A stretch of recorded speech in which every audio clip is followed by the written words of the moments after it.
Explorers of Navoria is a recent acquisition of us that came from Dranda Games. It's got some cool artwork, it's got some cool mechanisms, and I am now going to have for you a how to play, and then I will tell you my thoughts on it.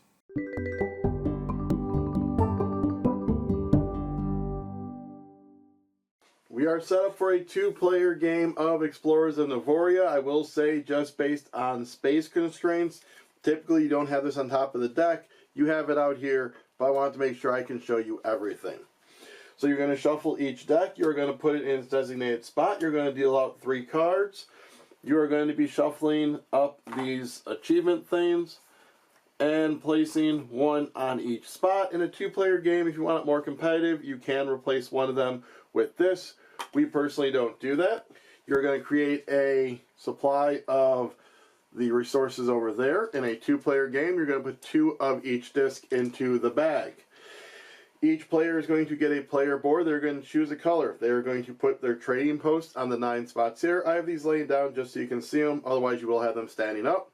You're going to have your 4 achievement markers off to the side, a player aid. You're going to put your explorer at the starting spot of all 3 tracks. You're going to randomly choose a first player. You're going to put their spot in 1, then the next one in 2, and your score markers up top there. A round is played first the recruit phase, then the gather phase, and then the income, and then return. In the recruit phase, if there are no pieces in the town, you are going to grab 2 from the bag. Of these 2, you are going to choose one and then grab one of the cards from that display.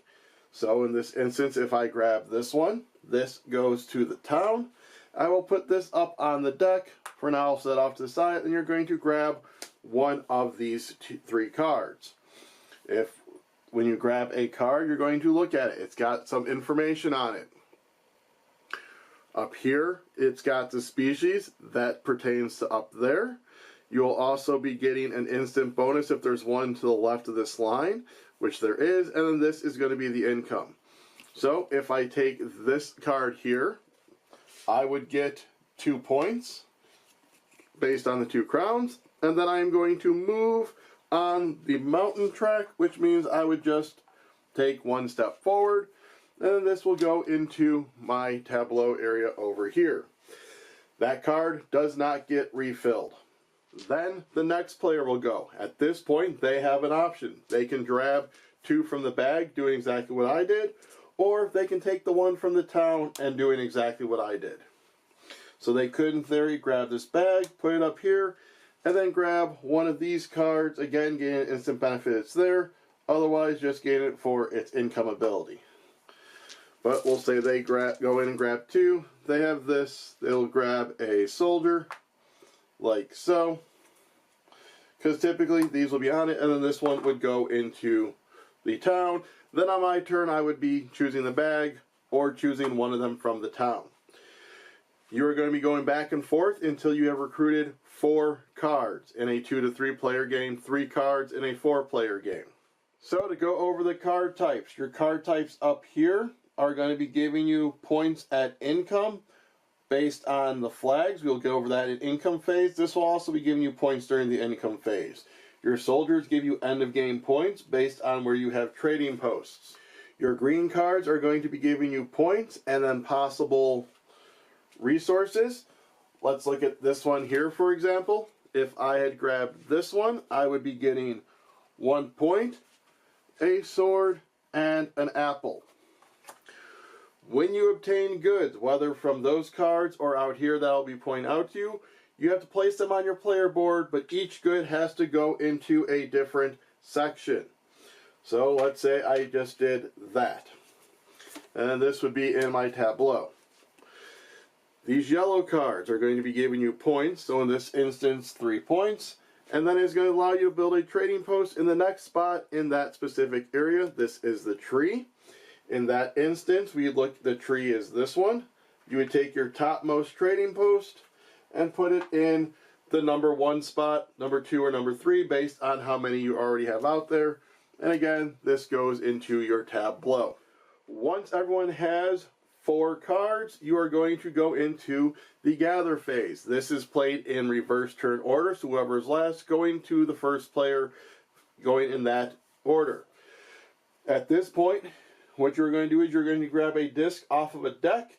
You're going to put it into one of these areas based on which one it is, matching it up, and getting what is depicted there. If you grab the purple, the first spot would be up here, which would be letting you build a residency anywhere. Once you go down here, it's move on any track and get a good of your choice, or move anywhere. So if I put that there, I could even grab this residence and place it right there. The blue bags are just straight points, 6, 4, or 2. When you do a soldier, you will be getting 2 swords and a movement. So had I gone there, I would grab my 2 swords and say put them right there, and then we will move on this track. When you grab the green and you put it there, you would be getting 2 apples and your choice. And then they would, of course, each have to go into a separate one. Now, if you look at my board, you will see I have completed this order. This order wants 1 of each good. This one wants 4 of any. This one wants 3 of a kind. It doesn't matter which one. You get 3 swords, 3 crystals, or 3 apples. But as soon as you accomplish the order, you are going to return the items to the supply. You then are going to score stuff. Let me bring this up closer so you can see it. So at that point, I had these 2 left. So when you fulfill the order, you're going to look first. I am going to walk on the tree one. I am going to get a point per green card, which is 1 point. And then because I've built this trading tower, I will get an additional 2 points. As you build more trading posts, you will unlock more rewards for fulfilling the orders. And then finally, the yellow one will go here, and this will be giving you crystals and points. You're going to be going back and forth until all of these have been placed, in which point you turn to the income phase. In the income phase, you are going to earn points from your cards with the income symbol in it. So, all of these ones are going to give you income 1 point per flag you have reached or passed. So as of right now, I'm at 1 flag, I'm at 2 flags, I'm at 3 flags, so that would be 3 points. Had this character gotten here, this one moved very far, all the way to here, and this one to there, I would still have 1, 2, 3, 4, 5 points in that instance. Next up, you're going to be looking at these ones. These ones are going to give you a point per that symbol in your tableau. So in this instance, I just have the 1, so that would be 1 point. The other thing about these symbols is you're going to look, and if at any point you get 5 of a symbol, you are going to grab your matching achievement marker. You're going to find it out here and put it in the topmost available. In this instance, my opponent hadn't accomplished it yet, so I am in the first spot. If they had already accomplished it, I would go into the second spot. Then you are going to be earning points based on where you are on the exploration track and according to player count. In a 2-player game, you only award first points. You're going to look at each track. In this instance, purple is in the lead, so they would get 3 points. We are tied here, so we would each get the 3 points. And then down here, I am winning, so I would be getting 3 points again. The other thing I want to note about these tracks is you'll look that if you get all the way here, there's this little treasure chest with a point symbol. So if you land here, you get 5 points. If you need to advance again, you will just get the points that are depicted there over and over for each movement you need to do. You are then going to do returning. When you return, you are going to move your markers either back to the start or back to your furthest trading post. The difference also, or with that also, so if I had built 3 of these on my turn and I ended the turn here, I would actually move all the way up to my furthest one. We then would discard the rest of these cards and then refill for another 3 for the next round. You are going to do this over 3 rounds. At the end of 3 rounds, you're going to move into end game scoring. For endgame scoring, you are going to skip the return phase. You will still have done the income phase, however. You're going to be scoring your soldier cards, which are going to give you points based on where your trading posts are. So this is 2 points per trading post in the cactus area. You are going to be scoring the favor tiles up top. These are going to give you points per card based on where you are and there. So in this instance, I'd be getting 3 points for every purple card I have. Then you're going to tally up the victory points, and the player with the most wins tied is a shared victory. So that is how you play Explorers of Navoria. We are going to jump into it with what is inside the box. I'll include a link up above. That will be an unboxing and a how to play that you can check out if you so choose.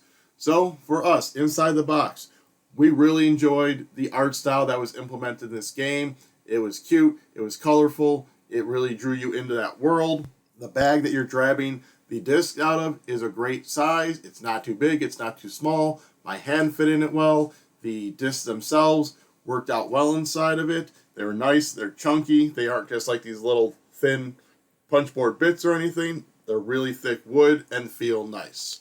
For the player pieces, I like that, they have different people on them. The trading posts themselves are different shapes, so it's not just all the basic standard little house shape. They are all different. The player board is laid out nice. They had, I think they're called the boss. They're just like these little squares that are punched down a little bit for you to put your trading post. We never really saw a need for those. Like, they kind of held the trading posts in, but I'm pretty sure if we bumped the table, they might move. It just kind of looked a little weird for us. That was one thing we were kind of meh on. But the player boards themselves work fine. Holding trading post, putting where you're putting the different goods.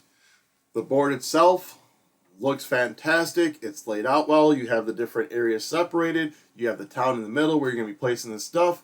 The one gripe I have with that, though, is that the forest wasn't like some form of greenish color.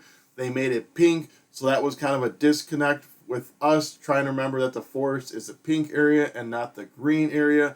And then the mountains was like a bluish area, which that kind of made sense. But it just, the forest kind of being that pinkish one kind of messed with looking at it quickly and realizing, all right, that's the forest. It was just, it's a disconnect in our head.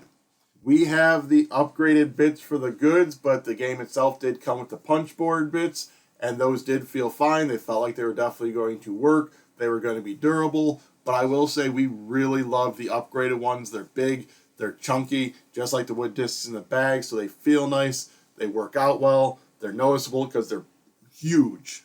The rulebook itself also I felt was laid out well. I did have a couple of hiccups while reading it. Like, they have a diagram of one of the cards, but that card didn't have the instant rewards, and they kept talking about, grab the instant rewards if possible, or if there is some.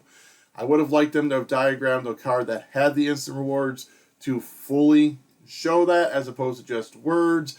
That is just a minor gripe, though. I did figure it out, just looking at the cards. It was understandable. It's just kind of one of those touches to make it easier for all people involved, especially ones who might still be a little relatively newer to board gaming, who might not be able to just decipher it from the cards themselves. Just that little touch there. Maybe it's a little bit more clarification with the stuff on the board, like a diagram showing, this is what this spot is, this is this spot, this is this spot, and this is what this is on the card, and so forth. Just that little bit more detail. The two-player experience. So the two main rules that change for two players specifically is you are going to put 2 of each disc in the bag instead of 3, and as you're going along the tracks, only whoever's furthest is going to score points. Outside of that, in a 2 and 3 player game, you go until you draft 4 cards and thus take 4 gather actions. Outside of that, though, the game plays the same at 4 as these other ones. So with that being said, what I really liked with that is that typically when you have less players, there's spots that are blocked off, or you're taking less actions, or less things are available. This does the opposite in that when you only have the 2 players, or 3 as I said, you are grabbing more cards. So you actually are doing a bit more than you would in a 4-player game. Because in a 4-player game, you're only grabbing 3. So that 1 extra card per round, an extra gather, helps you be able to do more, helps you trigger more things, grab more things. So it kind of actually adds more to the player experience. For the gameplay, this was a fun, smooth, and easy game to teach. It basically was it's a drafting game that kind of has a worker placement element to it, in that you're grabbing the 2 discs, and then you're going to be drafting a card. Each deck has its own focus and its own ability, so kind of like a worker placement spot, so you can explain it like that. The gathering is worker placement spots. By putting it over here, you're going to trigger this thing, and then going over here. The only one I can see people having an issue with or not getting in their head right away is that when you get goods, no matter where, you have to disperse them, one in each section. You can't double up on them. Some people might have a little issue grasping that, but that one's pretty easy to get once you do it a couple of times. In regards to that, everything flows well. The iconography, once you understand the game, and especially once you know what the card's focuses are, the iconography is very simple. If it shows a house, it means put out a trading post. If it shows a foot, it means move in that area. Bam, done. So the iconography works well. The game flows nice. The gather phase. The gather phase is, I really think, what kind of sets this apart for me, in that it kind of does take that drafting element now as that worker placement element and kind of marries them together. Because with that gathering phase, that may actually inform your decisions when you are drafting those discs, because you may be like, all right, well, I don't know if I really care about one of these cards, but I know I'm going to want to take that gather action, so I need to make sure I get enough of those tokens there so I am able to take that gather action I want. So that kind of adds that cool strategic element to it that does push it forward for me. And also in regards to gameplay and choosing the cards, are you going to have a focus? Because there's those favor tokens that can give you endgame scoring. So do you focus on trying to get one of those, but it's not necessarily just getting the animal symbols that you need to get that, but what is it scoring for? Because it may score for blue cards, but that animal, you may not have any blue cards in that animal, so you have to try and then, after you get those symbols, start trying to get the blue cards as well. So it isn't just about, well, I'll just get this animal and then that's going to score me a lot of points. No, you got to get the animal, but then make sure you're getting that colored card. Because a lot of the other things care about the animal, so being able to make sure you have to focus on that color card as well kind of still adds that level of thought and planning that you're going to need in regards to it. And then the way that the orders get more lucrative to do and maybe might become more of your focus without you having to collect more things. Because a lot of times for an order to be better, you have to be like, all right, well, now I need 4 swords and 3 apples and then 2 crystals. No, it's still same order. It's just because you got the trading posts out, now you're getting more points, or now you're getting more trading posts or movement or such. And by doing this one, all right, when I was able to move to get past that flag, you get more points. So really the orders that focus on that really changes, especially as the later game goes, and they are more lucrative for you to want to try and do. So overall, this is a game that checks a lot of boxes off for us. There's a form of card drafting, there's worker placement, there's ever-improving actions with the trading posts, cute artwork, and a great production. Add into that those different paths to victory I just talked about, and that pushes it over the edge for me personally, whereas a game that I really like delving into and wanting to play more. With that, I am going to touch on the expansion, because to me the expansion is really cool.